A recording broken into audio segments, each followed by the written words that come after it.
Innal hamdalillah nahmaduhu wa nasta'inuhu wa nastaghfiruh wa na'udzu billahi min syururi anfusina wa min sayyiati a'malina may yahdihillahu fala mudilla lahu wa may yudlil fala hadiya lahu asyhadu an la ilaha illallah wahdahu la syarika lah wa asyhadu anna muhammadan abduhu wa rasuluh. Allahumma salli wa sallim ala Muhammadin wa ala alihi wa ashabihi wa man tabi'ahum bi ihsanin ila yaumiddin. Amma ba'du, fa inna asdaqal hadith kitabullah wa khairal hadyi hadyu Muhammadin sallallahu alaihi wasallam wa syarrul umuri muhdatsatuha wa kullu muhdatsatin bid'ah wa kullu bid'atin dhalalah wa kullu dhalalatin finnar. Saudara-saudaraku, para bapak, para ibu, hadirin hadirat, ikhwatal iman, hadani Allah wa iyyakum. Alhamdulillah, kita panjatkan puji syukur kehadirat Allah subhanahu wa ta'ala atas segala nikmat yang telah Allah limpahkan kepada kita semua. Semoga nikmat yang telah ada ini menjadi sebab untuk datangnya nikmat-nikmat berikutnya, baik nikmat dunia maupun nikmat akhirat. Allahumma amin. Selanjutnya salawat dan salam kita mohonkan kepada Allah subhanahu wa ta'ala agar senantiasa dilimpahkan dan dicurahkan kepada junjungan kita Rasulullah Nabi Muhammad sallallahu alaihi wasallam beserta keluarga beliau, para sahabat beliau, dan orang-orang yang mengikuti mereka dengan baik sampai hari kiamat nanti. Saudaraku ikhwatal iman, hadani Allah wa iyyakum. Kita kembali bersama Mukhtasar Jami'il Ulumi wal Hikami karya Al-Imam Ibn Rajab, dan kita masih seputar Al-Hadithut Tasi'a Asyara, hadis yang ke-19. Dan bagi antum yang pegang kitab, malam ini kita berada di halaman 82 ya. Halaman 82, paragraf terakhir, al-amru bisu'alillahi wahdahu. Perintah untuk meminta hanya kepada Allah semata. Ini kata Al-Imam Ibn Rajab Al-Hambali rahimahullah, qauluhu sallallahu alaihi wasallam, penggalan sabda Nabi dari hadis yang ke-19 yang berbunyi idza sa'alta fas'alillah. Idza sa'alta, apabila engkau meminta, fas'alillah, maka mintalah kepada Allah. Wa idza sta'anta, dan apabila engkau meminta pertolongan, fasta'in billah, maka mintalah pertolongan kepada Allah.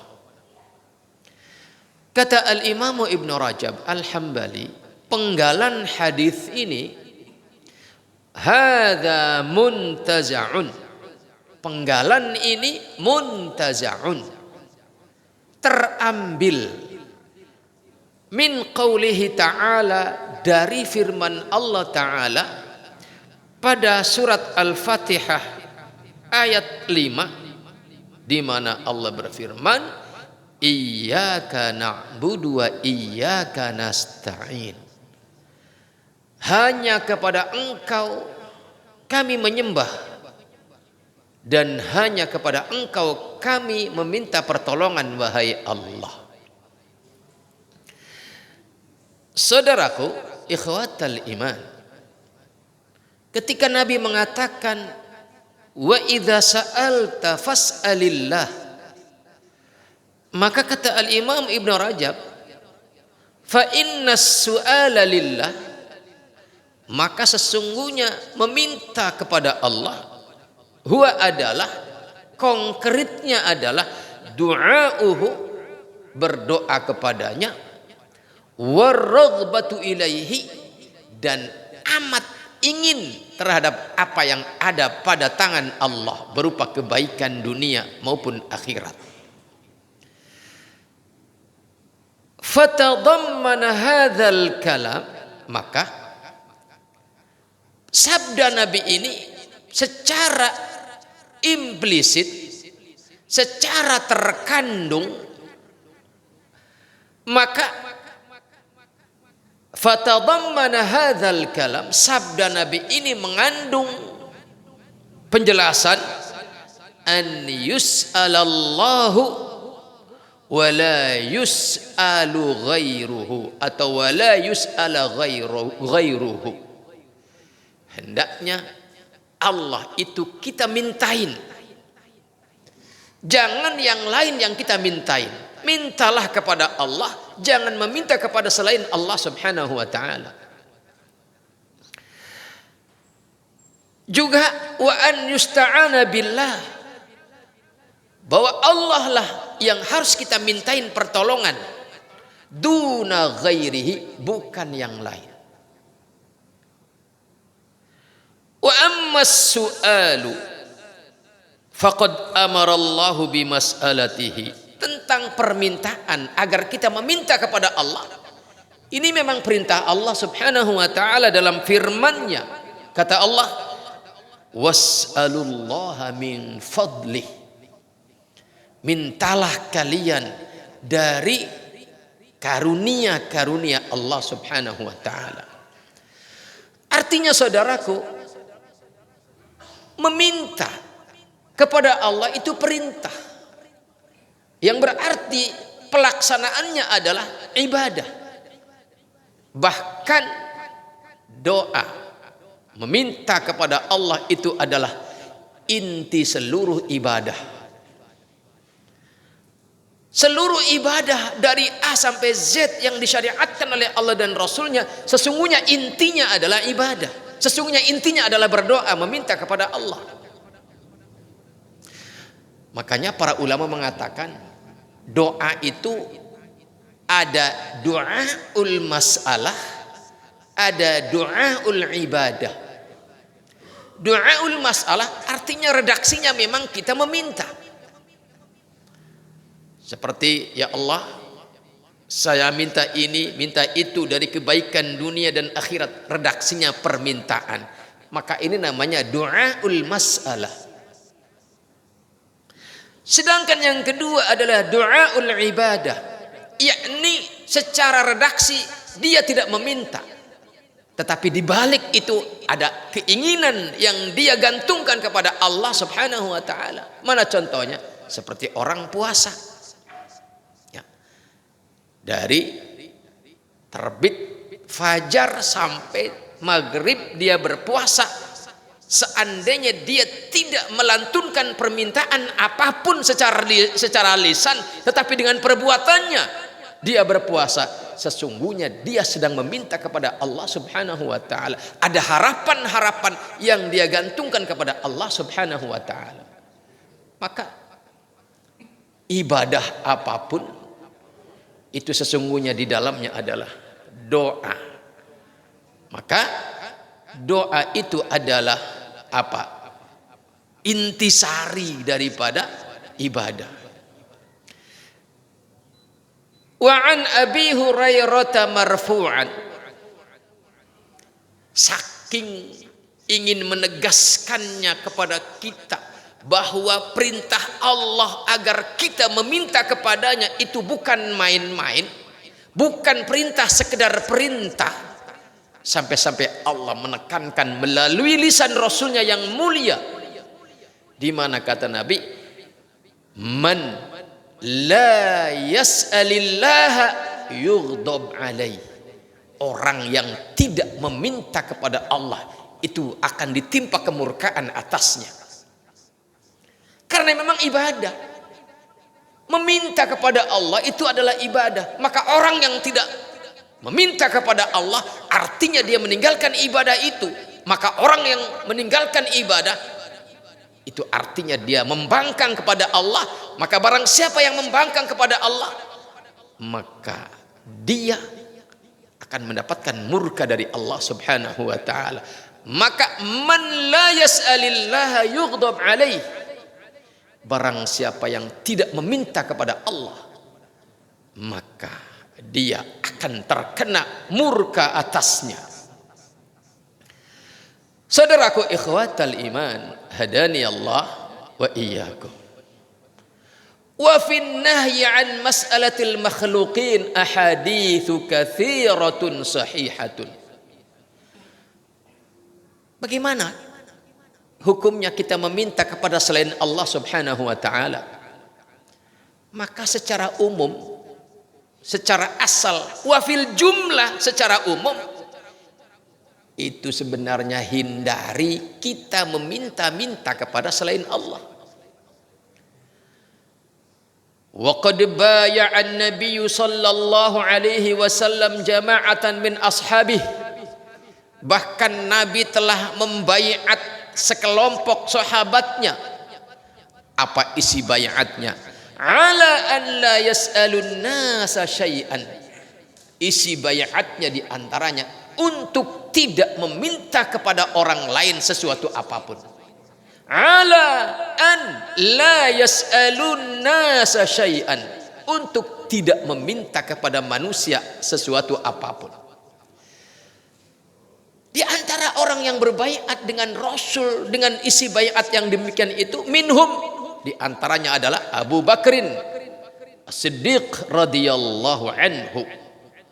Di antaranya lagi Abu Dzar radhiyallahu anhu. Di antaranya lagi Thauban radhiyallahu anhu. Maka wa kana ahaduhum yasqutu sautuhu au khitamu naqatihi. Maka adalah kemudian prakteknya mereka ketika cambuk itu jatuh saat mereka mengendarai kudanya atau ontaknya, cambuknya terjatuh, au khitamu naqatihim, atau tali kekangnya itu jatuh, ngelambre, ngerti ngelambre ya? Iya, nepluk. Apa mereka?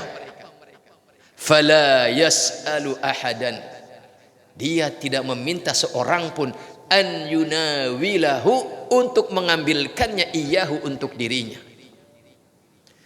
Artinya saudaraku ikhwatal iman, hadani Allah wa iyyakum, hukum asal meminta-minta, jangankan yang nilainya bernilai, bahkan yang remeh-temeh, sekedar ambilkan tongkat saya, sekedar ambilkan cambuk saya, sekedar ambilkan tali kekang kuda saya, ontak saya, ini tidak dilakukan oleh mereka para salaf yang saleh. Ikhwatal iman, hadani Allah wa iyyakum. Akan tetapi tentunya Para ulama kemudian menjelaskan bagaimana hukumnya, rinciannya meminta sesuatu kepada selain Allah itu. Maka dijelaskan oleh para ulama bahwa meminta sesuatu fima la yaqdiru alaihi illallah, kalau sesuatu yang diminta itu tidak ada yang mampu untuk menunaikannya kecuali hanya Allah, maka ini yang mutlak haram. Ya.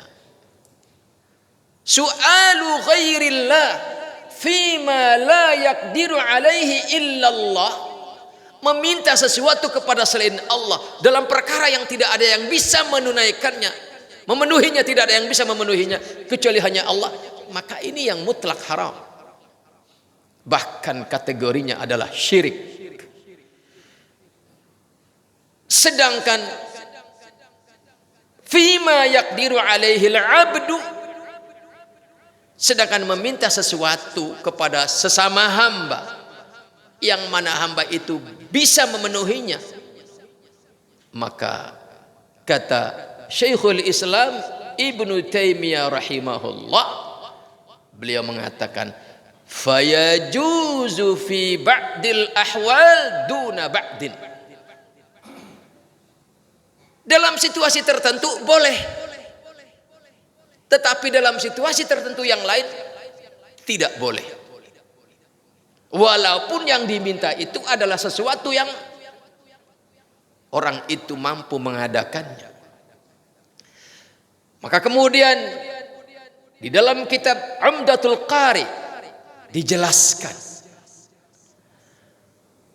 kalau orang yang meminta itu minta sesuatu yang sebenarnya dia punya kecukupan walaupun dari jatah zakat. Ada orang minta beras padahal dia punya kecukupan dari jatah zakat, berarti dia fakir atau miskin. Maka kata penulis kitab Umdatul Qari, itu haramun liman sa'ala wa huwa ghaniyun min zakat.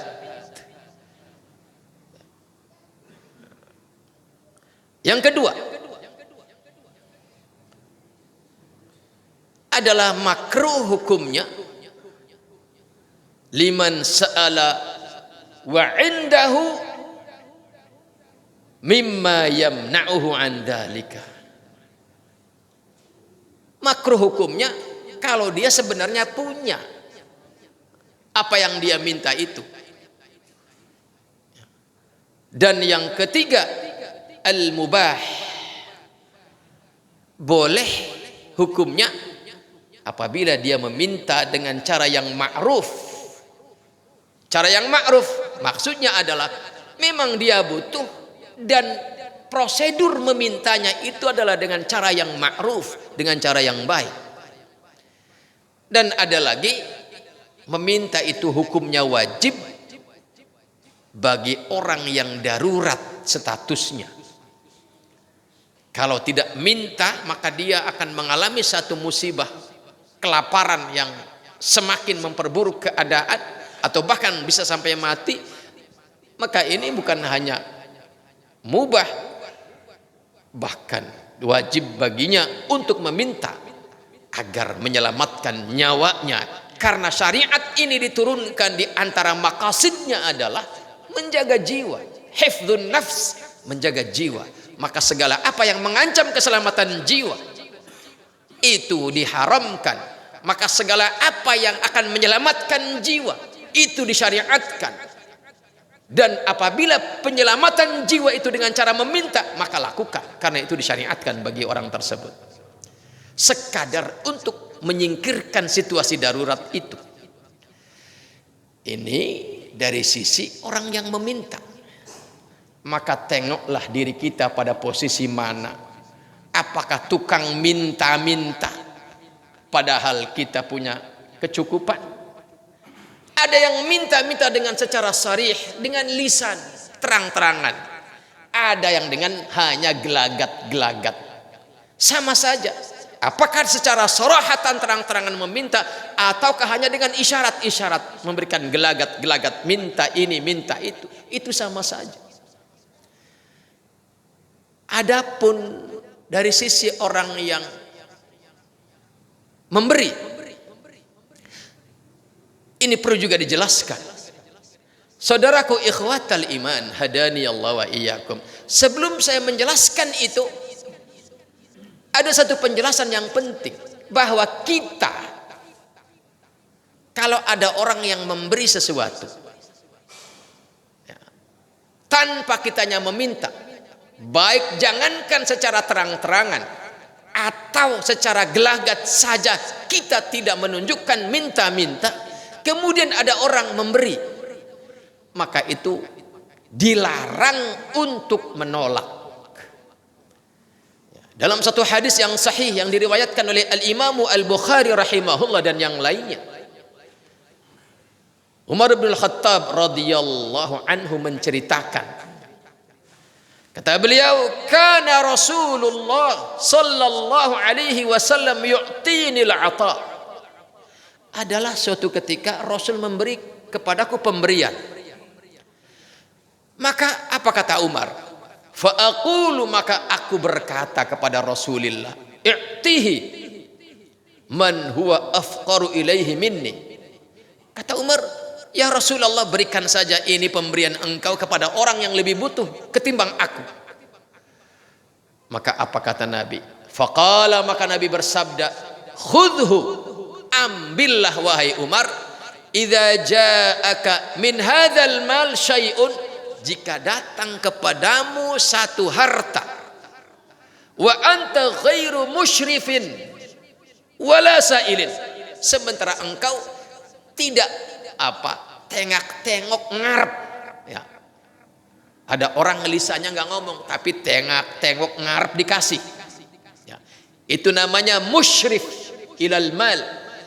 Kata Nabi, idza ja'aka min hadzal mal syai'un, jika datang kepadamu suatu harta, wa anta ghairu musyrif, sedangkan engkau tidak tengok-tengok ngarep dikasih, wala sa'il, dan engkau tidak memintanya, fakhudhu, maka ambillah ya. Maka ambillah. Dalam satu riwayat yang lain kata Nabi, ambil, kalau engkau mau silakan engkau makan, atau kamu kembangkan, atau kamu sedekahkan kepada orang lain ya. Ini kalau datang pemberian tanpa diminta oleh kita, tiba-tiba ada orang ngasih, ya fulan, ini saya ada sesuatu untuk engkau, padahal kita tidak ngarep, tidak juga minta, tiba-tiba dikasih, maka jangan ditolak ya. Ambil, jika engkau mau silahkan dikonsumsi, atau silahkan dikembangkan, atau silahkan disedekahkan kepada orang lain. Ini tambahan penjelasan dari sisi orang yang diberi atau orang yang mendapatkan pemberian. Saudaraku ikhwatal iman, hadani Allah wa iyyakum. Sedangkan dari sisi pemberi, apabila kita sudah memberi sesuatu kepada orang lain, apakah atas nama sedekah, sedekah sunnah, ataukah sedekah wajib yang bernama zakat, ataukah hibah, ataukah apapun judul pemberiannya, maka jangan pernah diambil kembali dengan cara apapun, bahkan dengan cara dibeli. Antum ngasih sesuatu kepada si fulan, ternyata sesuatu ini nggak diurus oleh si fulan, sudahlah sini balikin. Jangankan diambil cuma-cuma, bahkan sini balikin saya bayarin, tidak boleh ya. Ini didasarkan kepada apa yang terjadi pada sahabat Umar Ibnul Khattab radhiyallahu anhu, yang diriwayatkan oleh diantaranya oleh Al-Imam Al-Bukhari dan Al-Imam Muslim, di mana kata Umar bin Khattab radhiyallahu anhu, beliau bersedekah dengan seekor kuda perang sabil ya. Beliau bersedekah dengan seekor kuda perang kepada seseorang. Ternyata kemudian beliau mendapati kuda ini nggak diurus, sampai kurus kerontang, dan didapati kuda ini sedang tawar-tawarkan, sedang ditawar-tawarkan untuk dijual. Maka Umar bin Khattab radhiyallahu anhu, mungkin karena punya kedekatan dengan kuda ini, karena dia selama ini mungkin sudah memiliki ikatan yang erat, maka beliau ingin mengambilnya kembali dengan cara yang membelinya. Tapi subhanallahnya Umar bin Khattab ini konsultasi dulu kepada Rasulullah. Tidak ujug-ujug, nih saya punya uang, sini kudanya saya bayarin. Tidak. Fastamarahu. Tapi beliau meminta isyarat, meminta petunjuk kepada Rasulullah sallallahu alaihi wasallam. Apa kata Nabi? Mendengar cerita ini, mendengar ungkapan Umar bin Khattab yang berencana membeli kuda yang dahulu dia sedekahkan itu. Apakah Nabi? Kata Nabi, la ta'ud fi sadaqatika. Engkau jangan sekali-kali mengambil kembali sedekahmu. Lihat, padahal dengan cara mau dibeli, apalagi cuma diambil cuma-cuma. Sini sedekahnya saya ambil lagi deh. Diambil cuma-cuma, dibeli saja jangan. Maka dalam hadis yang lain yang diriwayatkan oleh Al-Imam Muslim dalam kitab sahihnya, kata Nabi, mathalul ladzi yarji'u fi sadaqatihi, perumpamaan orang yang mengambil kembali sedekahnya atau hibahnya atau wakafnya atau apapun pemberiannya, hadiahnya, maka kata Nabi, kamatsalil kalbi, itu bagaikan anjing yaqi'u muntah, thumma ya'udu fi qai'ihi, thumma ya'udu fi qai'ihi, kemudian anjing itu memakan kembali muntahannya. Dengar ceritanya aja ya, kita agak jijik, apalagi kalau kita lihat anjing muntah kemudian dimakan lagi ya. Maka ikhwatal iman hadani Allah wa iyyakum, maka apapun yang terjadi dengan apa yang sudah kita berikan kepada orang lain, jangan pernah kita mengambilnya kembali dengan cara apapun, bahkan dengan cara membelinya sekalipun. Ya, kata Nabi, mathalul ladzi yarji'u fi sadaqatihi kamathalil kalbi yaqi'u thumma ya'udu fi qai'ihi fayakulahu. Orang yang kembali mengambil pemberiannya ya, dalam riwayat yang lain, mathalul ladzi yarji'u fi hibatihi, orang yang kembali mengambil pemberiannya yang bernama hibah, maka bagaikan anjing yang muntah kemudian dia kembali mendatangi muntahannya untuk kemudian dia makan kembali. Boleh.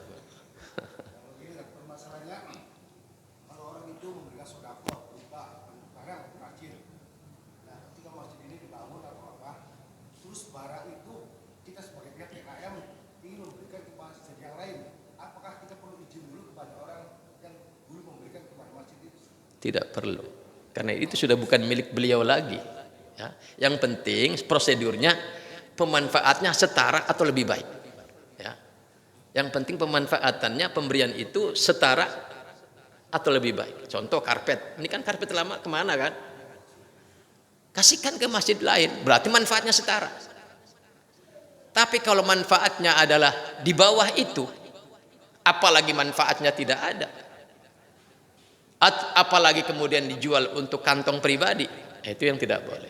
Jadi minimal pemanfaatnya setara, syukur-syukur lebih baik lagi. Maka tanpa harus izin dengan pemiliknya, karena itu sudah bukan milik dia lagi, tapi milik Allah. Maka prosedurnya adalah lihat pemanfaatnya minimal setara atau lebih baik. Wallahu a'lam bishawab. Baik, kita lanjutkan. Intinya saudaraku ikhwatal iman, hadani Allah wa iyyakum. Perkara meminta itu secara asal hindari. Karena kita sudah semua sangat akrab dengan sebuah riwayat yang mengatakan bahwasanya tangan di atas lebih baik daripada tangan di bawah. Artinya orang yang memberi itu lebih baik daripada orang yang menerima, apalagi orang yang meminta. Ya. Apalagi dia meminta posisinya. Maka lihatlah para salaf. Ya. Sekedar meminta pertolongan, ambilkan cambuk onta saya, ambilkan tali kekang onta saya saja. Mereka tidak meminta bantuan kepada orang lain.